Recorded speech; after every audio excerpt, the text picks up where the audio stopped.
Hello दोस्तों, तो आज हम लोग पढ़ने वाले हैं टाइप्स ऑफ सिग्नल, जिसमें सबसे पहले आता है continuous in time and continuous in value signals.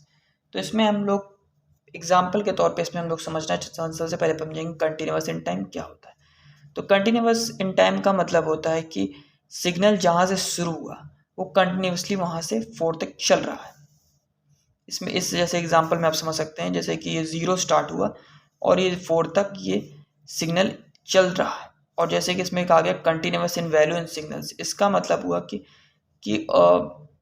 ऊपर से लेके नीचे तक +15 से -15 तक अगर हम किसी कोई वैल्यू निकालेंगे तो वो निकल के बाहर आएगी, चाहे वो 2.6 हो या 3.8 हो या 9.6 हो, वो वैल्यू इसकी हम लोगों को निकल के आएगी। तो अब हम लोग दूसरा सिग्नल पढ़ते हैं, continuous in time but discrete in value. तो इसको हम लोग सपोज करते हैं इसी की तरह, जैसे कि इसका चलो हम लोग मानते हैं 5 वोल्ट और ये चला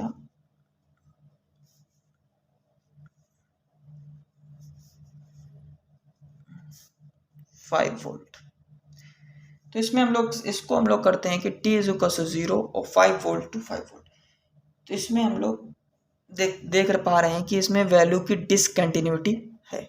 इसको आप देख सकते हैं कि कंटिन्यू टाइम, ये टाइम में तो कंटिन्यू है, ये 0 से स्टार्ट होके ये 4 तक तो कंटिन्यू है, बट डिस्क्रीट इन वैल्यू, क्योंकि आप देख सकते हैं जैसे कि 5 वोल्ट तक ये आई, ये 2 के बाद सीधा टाइम में डायरेक्ट नीचे चली गई, यानी कि t इज इक्वल टू 2 हुआ और तब ये डायरेक्ट ये माइनस में 5 वोल्ट चला गया। तो इसको हम लोग कहते हैं continuous in time but discrete in signals.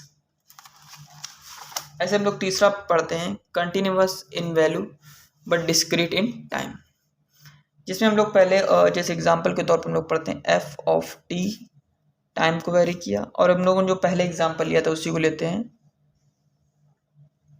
ये हो गया t is equal to 0, t is equal to 2, t is equal to 4। But हम लोग इसमें लेते हैं जैसे डिस्क्रीट सिग्नल्स का, तो इसमें ऑप्शंस लेते हैं कि सिग्नल्स 1 2 3 4, इसको एफ ऑफ टी मान लेते हैं और इसको वैल्यू, ये हम लोगों का हो गया टाइम और ये हो गई हमारी वैल्यू। तो अगर हम लोग टाइम को वैल्यू से मल्टीप्लाई कर देंगे तो ये बन जाएगा कंटिन्यूअस इन वैल्यू पर डिस्क्रीट इन टाइम। जैसे कि आप देख पा रहे होंगे कि जब कोई वैल्यू 0 में होती है तो उसका आंसर 0 में ही आता है, बट अगर उसका किसी वैल्यू का अगर मान लीजिए 1 1 1 1 1 है और इसको हम 0 0 0 कर देते हैं, तो अगर 1 से किसी भी वैल्यू का मल्टीप्लाई करते हैं तो उसका आंसर 1 ही आता है, जितना उसका आंसर होता है तो उतना ही आता है। जैसे कि हम लोगों ने इसको अगर मल्टीप्लाई किया तो इसकी जो वैल्यू बनेगी वो कुछ इस तरह की बनेगी।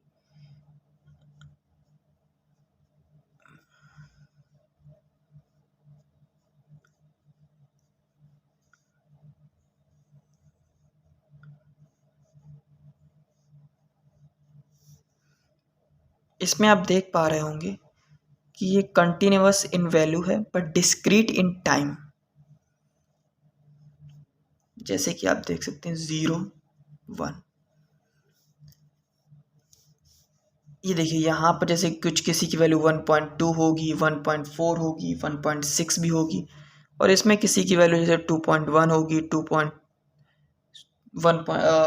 इसी तरीके से होगी, 1.1 सॉरी 0.1 0.2 0.3 0.4, यहाँ पर और भी आएंगे, इस तरह की वैल्यू आती रहेंगी।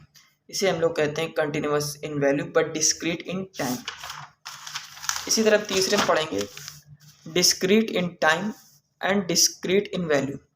इसको हम लोग पिछले एग्जाम्पल से ही पढ़ समझ सकते हैं।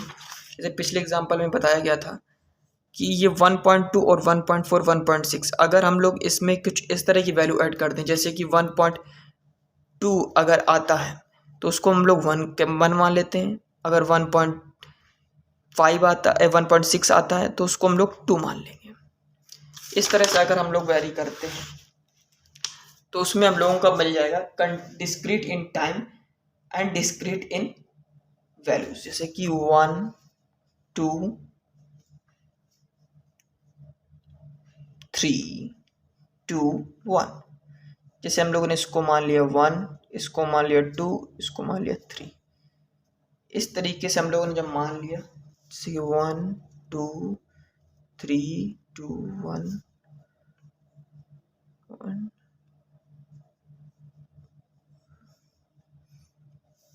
इसको हम लोग कहते हैं discrete in time and discrete in value.